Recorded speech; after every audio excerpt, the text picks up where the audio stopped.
So as many of you already know by now, Charlie Kirk was doing one of his events at a university in the state of Utah. While he was answering a question, somebody fired shots. They made contact with him in and around the neck area. I'm not going to show any images of this or anything of the sort, but we have just found out that Charlie Kirk has succumbed to his injuries and he has passed away at the age of 31. Now, I personally didn't know Charlie Kirk. I met him once in 2019, but the guy was 31 years old. He had a wife, he had a kid, or two kids actually, I apologize, and he didn't deserve this. I feel like this should go without saying, but unfortunately, there are folks that are celebrating this at this moment in time, and not only did he not deserve this, because the penalty for speaking your mind about politics should not be death, but his wife, his kids, his family, his friends, they didn't deserve this either, and the idea that anybody would be celebrating at this moment in time genuinely proves that they are much more of a monster than they've imagined Charlie Kirk to be, because Charlie was doing the thing that he loved. He was doing an event where he would talk to and disagree with and debate people. It was something that he was recently parodied for on South Park, which, by the way, Charlie took on the chin, actually celebrated it as a sign that he had made it, and unfortunately his life has been cut too short at this moment in time. Now, again, the information and all that stuff is out there. There was a suspect detained. We don't know if that's actually the gunman or anything of the sort. But right now, I just wanted to say that Charlie contributed a lot to the movement. He worked super hard. He built Turning Point USA from an organization that was teeny tiny into one of the most successful right-wing apparatuses that we have in order to forward conservative goals. He also started up Turning Point Action, which was the political arm, because TPUSA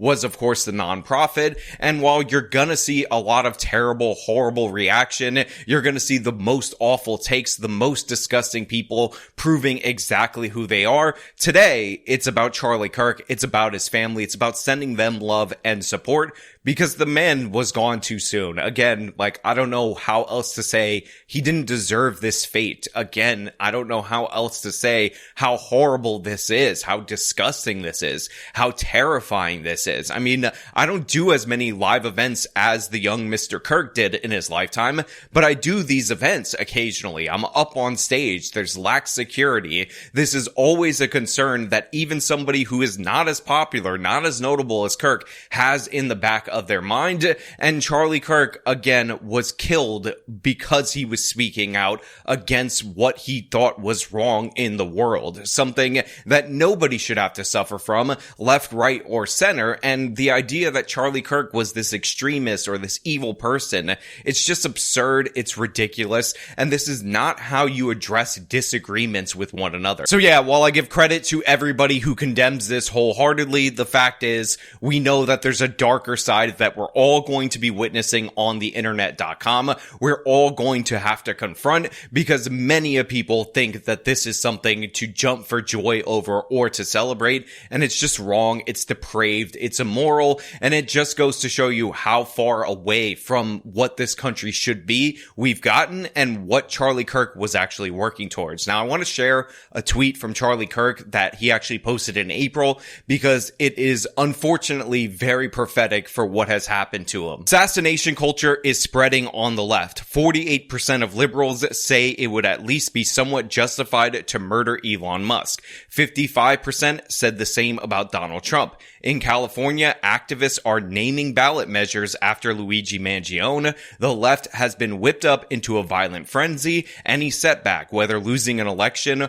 or court case losses, justifies a maximally violent response. This is a natural outgrowth of left-wing protest culture, tolerating violence and mayhem for years on end. The cowardice of local prosecutors and school officials have turned the left into a ticking time bomb. Now look, again, we don't have all the information right now. We don't know who is behind this. This video is not necessarily about pointing fingers. And while it is very likely that the person behind this had a grudge against Charlie Kirk based on his political stances, I need you guys to understand from this side of the camera, from the people who have have platforms, that sometimes people that love you are actually more dangerous than those that hate you. So we always, even in moments like this, leave the option open for maybe this was just a fringe obsessed weirdo that actually ultra loved Charlie Kirk to the point where he wanted to harm him. But we all feel and we all understand right now that that is very unlikely, and what is infinitely more likely is that somebody couldn't handle arguing with Charlie Kirk. I mean, again, the man was shot and killed under a banner that said "Prove me wrong," and it is the ultimate statement of weakness and cowardice that this person didn't come up to Charlie Kirk in order to do so. He instead hid in the shadows and decided to fire upon him when he was completely defenseless because he could not prove Charlie wrong. He could not challenge Charlie Kirk in the arena, so he had to try to eliminate him in this way, and it's disgusting in every possible way. Now, I'm sure this won't be the last time I address this situation. Obviously, my thoughts are with Charlie Kirk and his family. May he rest in peace. May his legacy continue. Now, that's all I really have for you guys today. I'm not going to do the whole like and subscribe deal. You guys know the drill, but what I will ask you guys is to consider sending some kind words of support to Charlie Kirk's family, to his friends, to those who've lost somebody, to those who cared about him, because in these moments of darkness, we can actually be the light. We can actually stand up for what's right, and we don't have to pollute the discourse anymore with the kind of evil that possibly drove this man to take Charlie Kirk's life. Anyway, that's just my thought. See you later, guys.